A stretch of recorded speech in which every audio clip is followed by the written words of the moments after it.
In a small, quiet town surrounded by gentle hills and lush greenery, there lived an elderly widow named Margaret. Her home was modest, a tiny house with peeling paint and creaky wooden floors, but it held decades of memories. She had spent most of her life caring for her husband and raising their 2 children, who were now grown up and living far away in big cities, busy with their own families and careers. Though they called her occasionally, Margaret often felt lonely, especially since her husband passed away 5 years earlier. The days stretched long, filled with silence and the occasional rustle of leaves outside her window. Margaret wasn't wealthy. She never had been. But over the years, she had managed to save a little money here and there, tucking it away in an old envelope tucked inside a drawer. It wasn't much, just $500. But to Margaret, it meant security. It was her safety net, something she could fall back on if things got tough. And lately, things had been tough. Her health wasn't what it used to be, and the cost of groceries seemed to rise every week. Still, Margaret didn't complain. She believed that everyone had their struggles, and hers weren't worse than anyone else's. One chilly autumn evening, as the sun dipped below the horizon and painted the sky in shades of orange and purple, Margaret wrapped her shawl tightly around her shoulders and headed to the local market.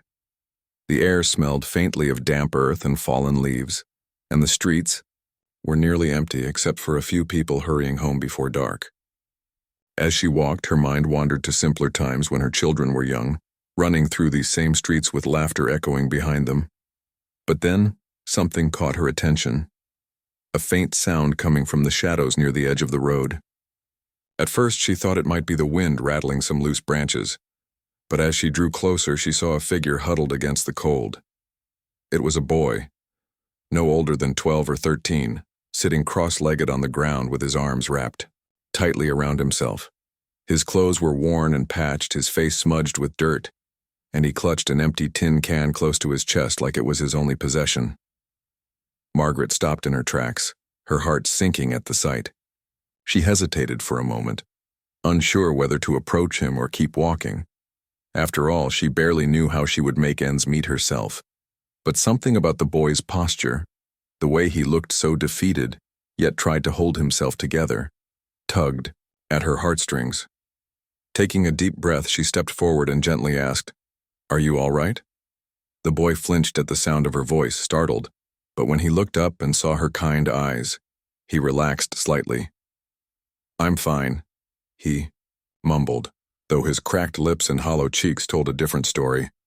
"What's your name?" Margaret asked softly, kneeling down so she could meet his gaze. "Ethan," he replied after a pause, his voice barely above a whisper. "Well, Ethan," Margaret said with a warm smile, "why don't you come inside? You must be freezing out. Here." Ethan hesitated, clearly unsure whether to trust this stranger, but the warmth in Margaret's tone and the genuine concern in her expression convinced him. Slowly he nodded and followed her to her tiny house a few blocks away. Inside, Margaret lit a fire in the hearth to chase away the chill and set about making tea. She rummaged through her pantry and found some bread, cheese, and leftover soup from the night before. When she placed the steaming bowl in front of Ethan, his eyes widened in disbelief. He hadn't eaten a proper meal in days, surviving on scraps he scavenged from trash bins and whatever handouts he could beg from passers-by. As Ethan ate, Margaret sat across from him, watching silently. There was something heartbreaking about the way he devoured the food, as if he feared it might disappear at any moment. Once he finished, she poured him a cup of tea and asked, "Where is your family, Ethan?" At this, Ethan's shoulders slumped, and he stared into his lap. They left," he said quietly. "My dad lost his job and we couldn't afford rent anymore. Mom said we'd go somewhere better, but..." His voice trailed off and tears welled up in his eyes. "They sent me away because they said I'd have a better chance alone. I haven't seen them since." Margaret listened intently, her heart breaking for the boy. She couldn't imagine what it must feel like to be abandoned by the very people who were supposed to protect you.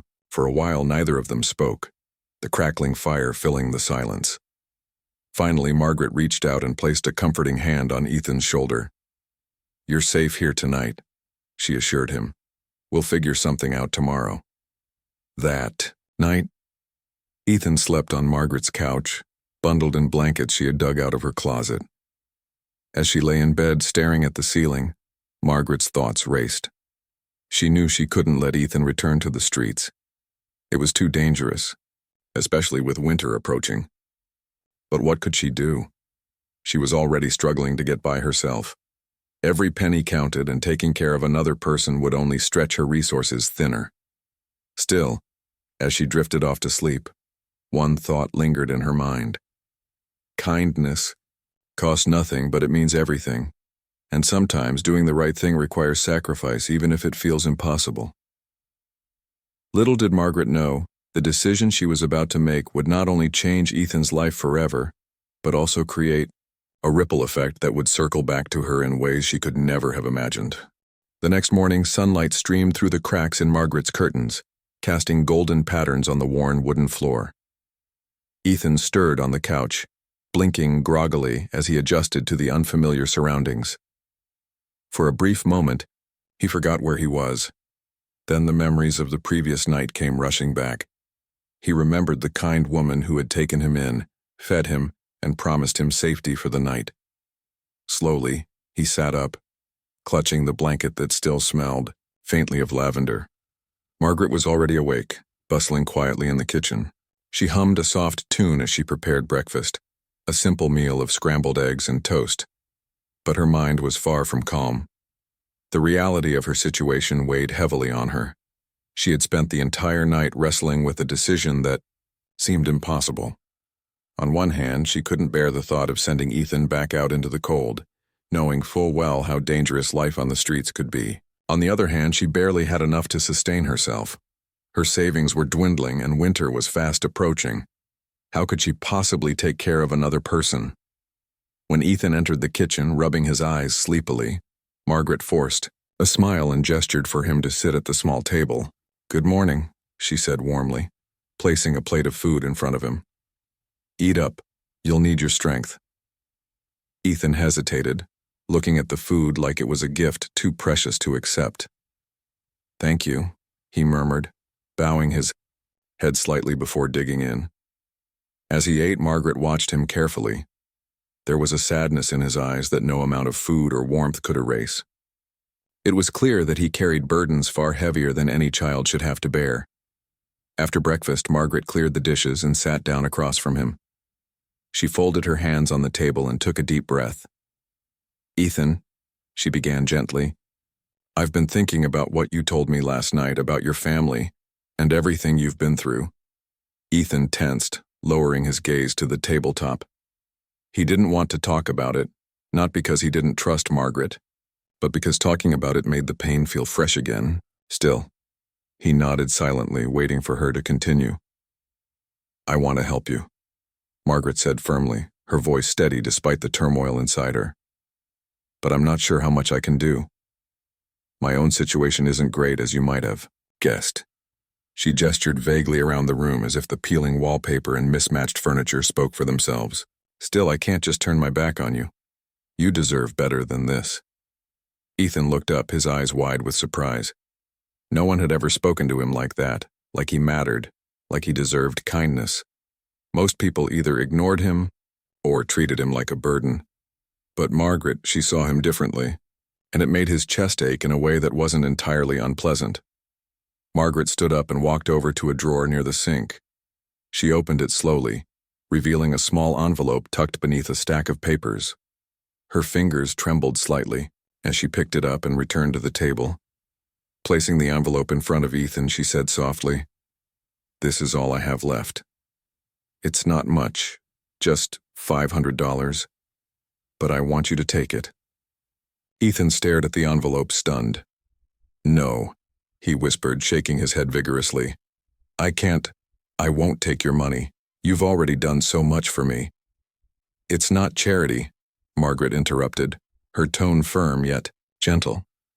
"Think of it as an investment in yourself. Use it to get back on your feet. Buy some warm clothes, find a place to stay, maybe even go back to school if you can.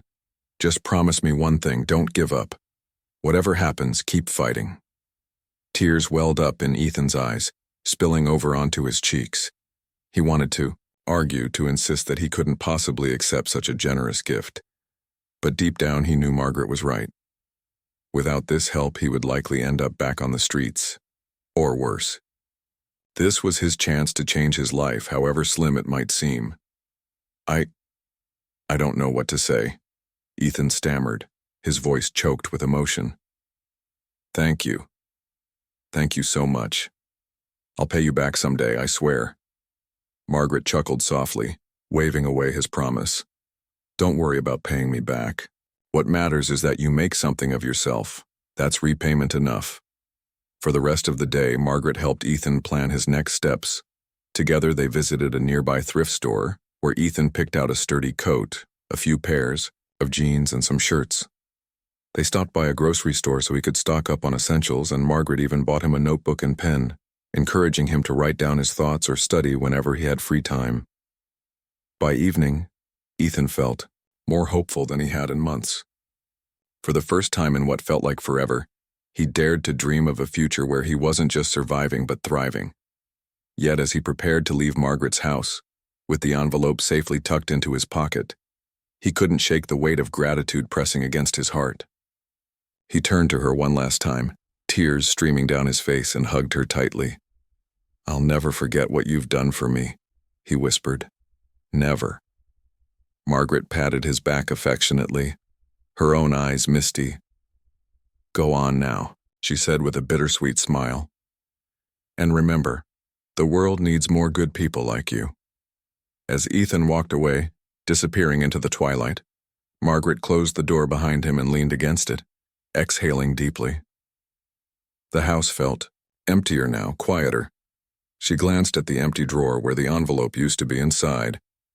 Tomorrow would bring new challenges, bills to pay, groceries to stretch. But for now, she allowed herself a moment of peace. She had made the right choice. She was certain of it. What Margaret didn't realize, however, was that her act of selflessness was planting seeds that would grow into something extraordinary. Somewhere in the distance, a young boy named Ethan was already dreaming of ways to repay her kindness, and in doing so, he would change both their lives forever. After Ethan left Margaret's house that evening, clutching the envelope with her life savings, he felt a mix of emotions swirling inside him: gratitude, determination, and an overwhelming sense of responsibility. For the first time in what felt like ages, he had hope. But it wasn't just hope for himself. It was also a burning desire to prove Margaret right, to show her that her sacrifice hadn't been in vain. Ethan spent the next few weeks carefully planning how to use the money. He knew it wouldn't last forever, so every decision mattered. First, he bought essentials: warm clothes to protect him from the biting winter winds, food to keep his body strong, and basic toiletries to maintain some semblance of dignity. Then he rented a tiny room in a boarding house on the outskirts of town. It wasn't much: a cot, a small table, and a single chair, but it was shelter, and for now, that was enough. With the basics covered, Ethan turned his attention to something more important: education. Growing up, school had always been his safe haven. Even when things at home fell apart, he found solace in learning. Now, determined to build a better future, he enrolled in a local community program that offered free tutoring sessions. The teachers, they were kind but firm, pushing him to work harder than he ever had before. Ethan threw himself into his studies, spending hours poring over textbooks by candlelight in his cramped room. He often stayed up late into the night, memorizing formulas, practicing math problems, and reading about science and history until his eyes blurred.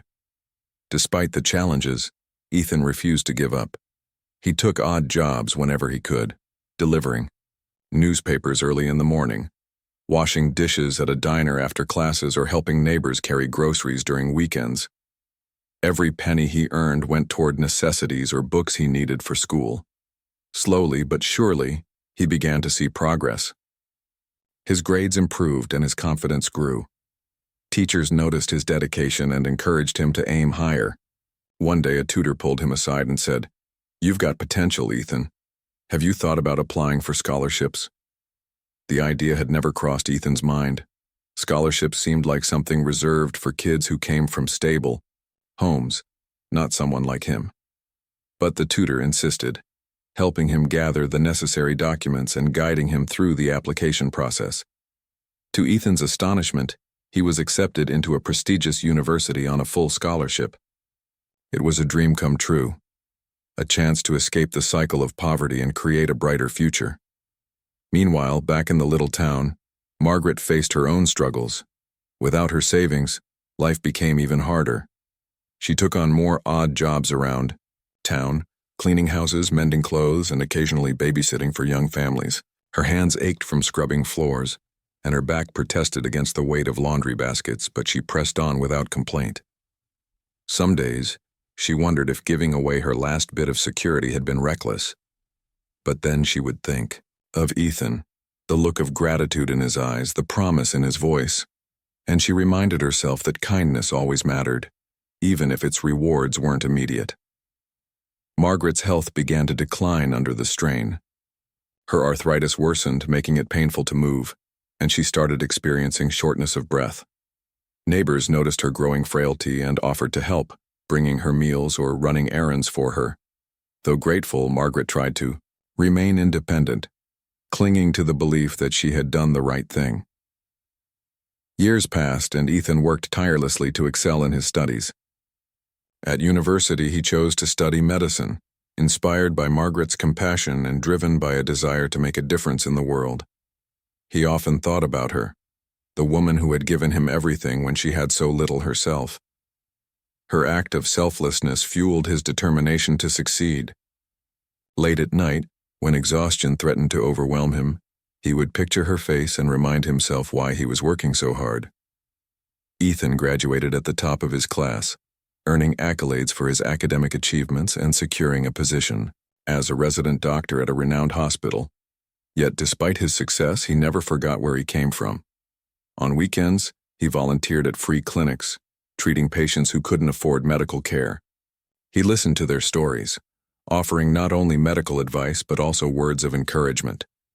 Many of his colleagues admired his humility and commitment to serving others.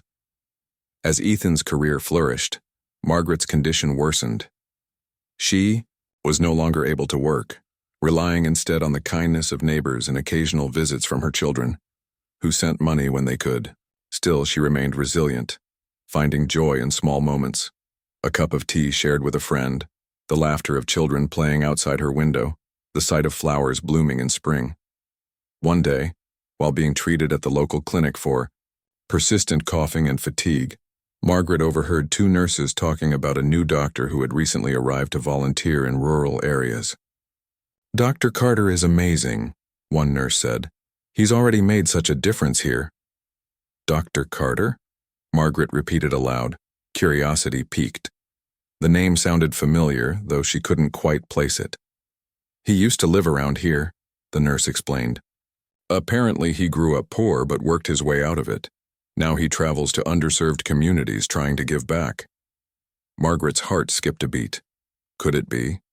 Could Ethan, the boy she had helped all those years ago, be the same person these nurses were praising? She wanted to ask more questions, but the nurses moved on, leaving her alone with her thoughts.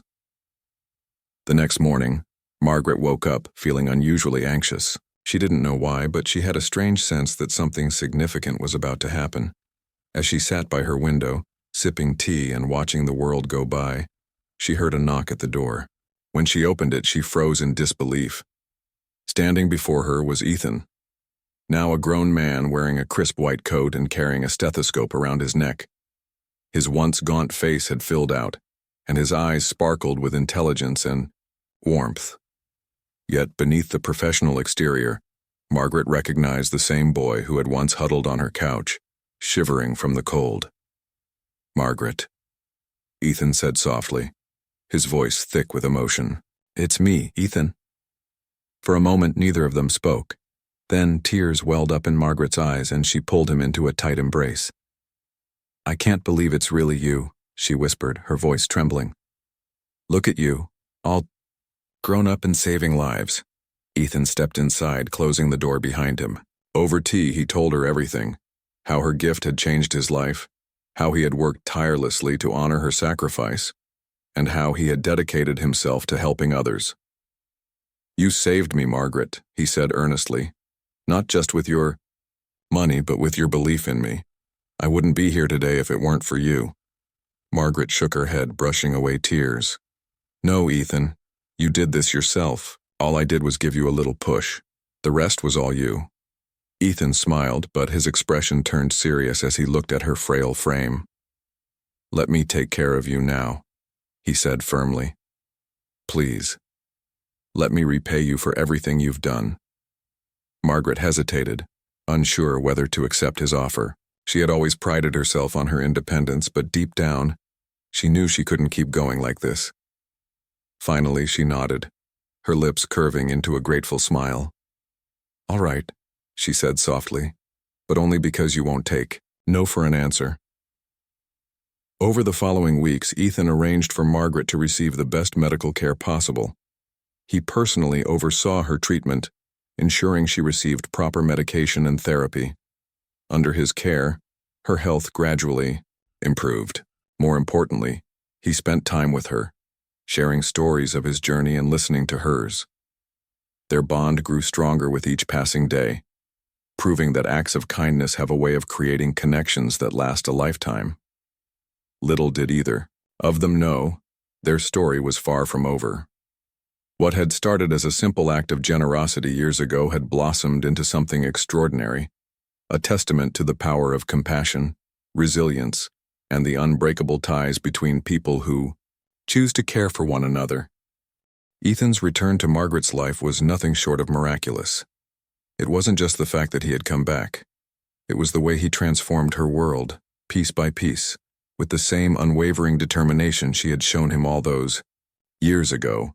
For Margaret, it felt like a chapter she thought was closed had suddenly reopened, bringing warmth and light into corners of her life that had grown cold and dark.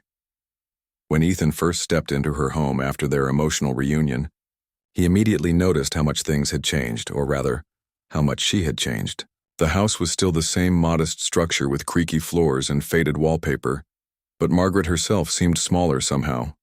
Her once sturdy frame now appeared fragile, her movements slow and deliberate. The vibrant woman who had once welcomed him in with open arms was now someone who needed help, not just medically, but emotionally too. Ethan wasted no time getting to work. He began by arranging for a thorough medical evaluation, insisting that Margaret see specialists who could address her lingering health issues. At first, Margaret resisted, feeling uneasy about accepting such generosity. "I've gotten along fine until now," she protested weakly one afternoon, as Ethan helped her into his car for an appointment. "You don't need to go through all this trouble." But Ethan simply smiled and patted her hand reassuringly. "Margaret, you gave me everything when I had nothing. Let me do the same for you. Please." His words softened her resolve, and eventually, she agreed to let him take charge. Under his care, Margaret underwent tests, received proper medication, and even started physical therapy to regain some strength. Slowly but surely, her condition began to improve. The constant fatigue that had plagued her for years began to lift, and she found herself able to walk short distances without gasping for breath. Though progress was gradual, each small victory filled her with renewed hope. Beyond the medical care, Ethan made sure Margaret felt loved and valued again. He visited her regularly, often staying late into the evening to chat or read aloud from books he knew she enjoyed. They talked about everything: his childhood struggles, his journey through university, the patients he had treated, and the lessons he had learned along the way. Sometimes they laughed over shared memories. Other times they sat quietly together, content in each other's company. One evening, as they sipped tea by the fire, Margaret looked at Ethan thoughtfully. "Do you ever wonder what would have happened if we hadn't met?" she asked softly. "If I hadn't given you that envelope?" Ethan paused, considering the question. "Of course I do," he admitted. "But then I think, maybe it wasn't just chance. Maybe it was meant to happen. You saw something in me that day, a spark, and you fanned it into a flame. Because of you, I became someone who could make a difference. And now?" He gestured around the room, smiling warmly. "Now I get to repay that kindness tenfold."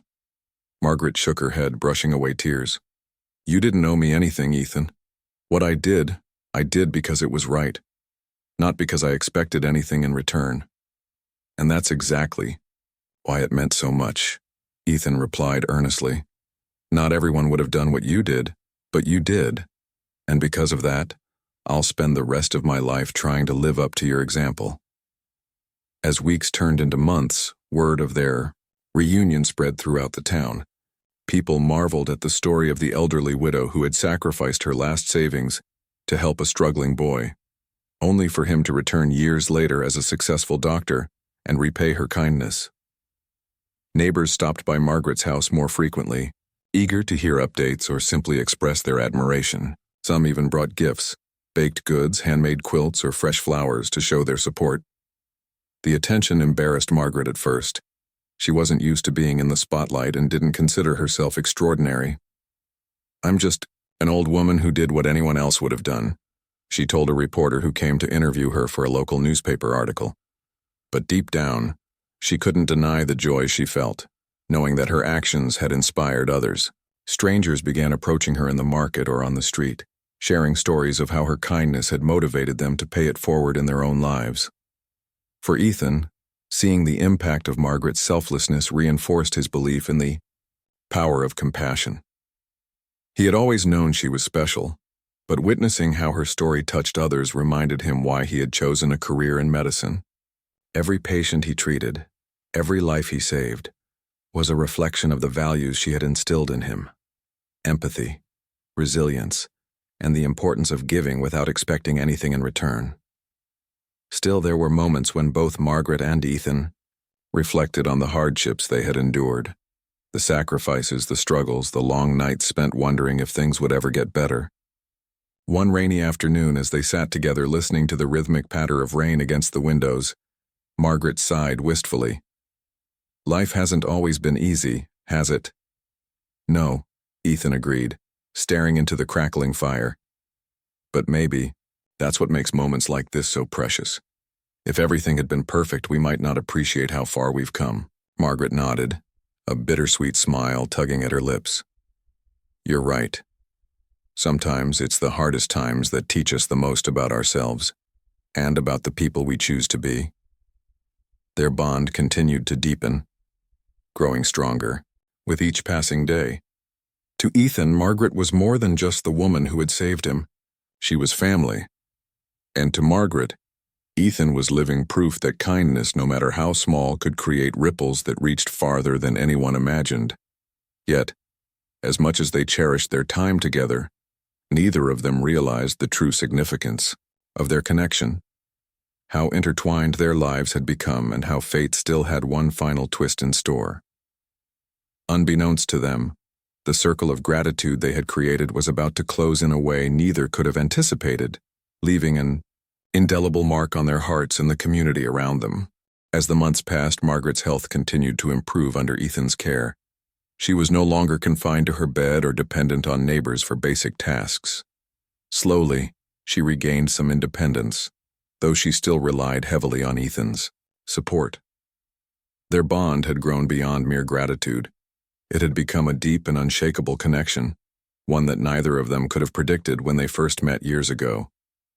Ethan visited Margaret regularly, often bringing small gifts or surprises to brighten her day.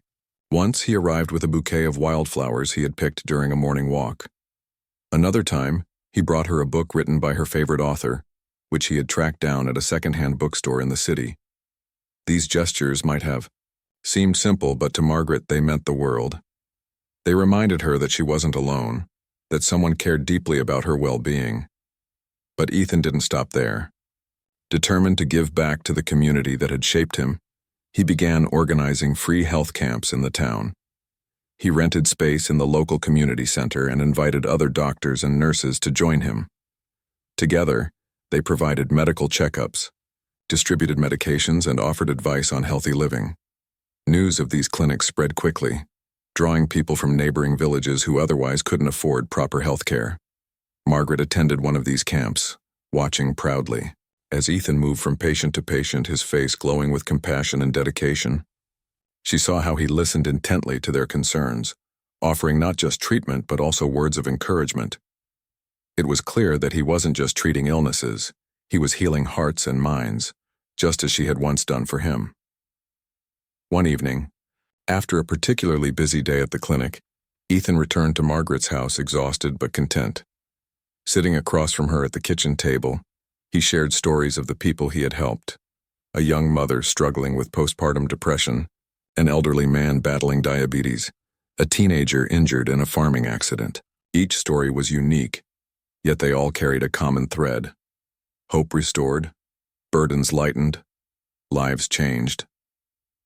"You're making such a difference," Margaret said softly, her eyes shining with pride. "I can see it in your face every time you talk about your work." Ethan smiled, leaning back in his chair. "It's funny. I never planned to end up here. When I left this town, I thought I'd leave it behind forever. But now, being back feels right. Like this is where I'm supposed to be." Margaret nodded knowingly. Sometimes life has a way of bringing us full circle. We think we're moving forward, but really we're coming home, to the people and places that matter most. Their conversation turned reflective as the fire crackled softly in the hearth.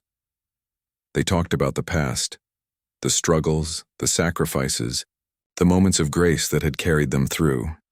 And then, unexpectedly, Ethan asked a question that caught Margaret off guard. "Do you ever regret it?" he said quietly. "Giving me everything you had? Knowing what you know now, would you do it again?" Margaret hesitated, staring into the flames. The truth was, there had been times, dark, lonely nights, when she had questioned her decision. Times when bills piled up and her savings dwindled, leaving her unsure if she'd make it through another month. But those doubts had always faded in the face of something greater, the knowledge that she had done the right thing. "No," she said finally, turning to meet Ethan's gaze. "I don't regret it. Not for a single moment. You were worth it, Ethan. Every penny, every sacrifice, it was all worth it because it gave you a chance. And look at you now. Look at everything you've accomplished." Tears welled up in Ethan's eyes, and he reached across the table to take her hand. "Thank you," he whispered, his voice thick with emotion. "For believing in me when no one else did. For showing me that kindness doesn't cost, it gives. I'll spend the rest of my life trying to live up to your example." The following weeks brought even more changes to their lives. Inspired by Margaret's story, Ethan decided to establish a foundation aimed at helping disadvantaged children access education and health care. He named it the Margaret Hope Foundation, much to her surprise and delight. "It's only fitting," he told her. "You gave me hope when I had none. Now I want to pass that hope on to others." The foundation quickly gained traction, attracting donations and volunteers from across the region. Local businesses contributed funds, schools offered resources, and families rallied around the cause. Margaret became its unofficial ambassador, sharing her story at events and encouraging others to embrace kindness and generosity. Though she initially felt uncomfortable in the spotlight, she soon realized the impact her words had on people. Strangers approached her after speeches, thanking her for inspiring them to help those in need. One day, while attending a fundraising gala hosted by the foundation, Margaret found herself surrounded by admirers eager to shake her hand and express their gratitude. Among them was a young girl named Lily, who reminded Margaret so much of Ethan when he was younger. Lily's family had fallen on hard times, and without the foundation's support, she wouldn't have been able to continue her schooling. Clutching a handmade card, Lily shyly handed it to Margaret and said, "Thank you for believing in kids like me." Margaret accepted the card with trembling hands, tears streaming down her cheeks. As she read the heartfelt message inside, she felt a surge of emotion unlike anything she had ever experienced. This was the legacy she had unknowingly created, a chain of kindness stretching far beyond what she could have imagined. Years later, Margaret passed away peacefully in her sleep, surrounded by loved ones, including Ethan, who held her hand until the very end. Her funeral drew hundreds of people from all walks of life. Neighbors, friends, former patients, and countless individuals whose lives she had touched directly or indirectly. Ethan delivered the eulogy, his voice steady despite the weight of his grief. "Margaret taught me and all of us that kindness is the greatest gift we can give," and he said, looking out at the sea of faces. "She showed me that even in our darkest moments we have the power to change someone's life. She gave me everything, and in return, I promised to pay it forward. That promise is hers now, carried in the hearts of everyone she inspired." Kakirwe. The years that followed, Ethan dedicated himself fully to the foundation, expanding its reach and impact. Schools were built, scholarships awarded, and countless dreams realized, all because of Margaret's selflessness. Her story became a beacon of hope, reminding people that even the smallest acts of kindness can create ripples that last a lifetime. And so, the circle came full circle. What had begun as a desperate encounter between a poor widow and a struggling boy had blossomed into something extraordinary, a testament to the enduring power of love, compassion, and human connection. Margaret's legacy lived on, not just in the lives she had touched, but in the countless others who would continue to carry her spirit forward, proving that kindness truly does save lives,